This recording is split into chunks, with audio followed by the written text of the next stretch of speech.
Hey, in this video, we're going to replace the engine air filter on this 2022 Hyundai Tucson. This is fairly repeatable on other vehicles, but the air filter compartment is going to be a little different on each model. So I picked up this JM 1000 filter.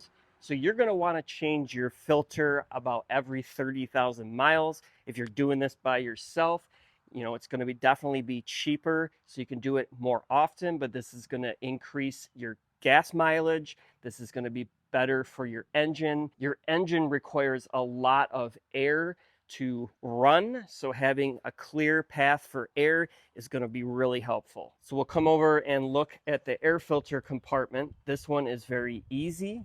There's a tab to just pull out, open it right up. There's a couple clips on the sides. And we're just going to go ahead and pull this right out. Now you can see this isn't too terribly dirty. We got some bugs in here, and over time, just dust, debris, dirt, pollen, bugs build up in this, and that restricts your airflow from getting to your engine. And then we'll just check out side by side to compare. This is the same size, very similar, so I think this is going to be a good fit. I'll drop a link in the description if you want to check it out. So we'll go ahead and put the filter in. Now we'll line it up the same way. These are directional, so we're going to make sure we put it in the same way. But this slides right in.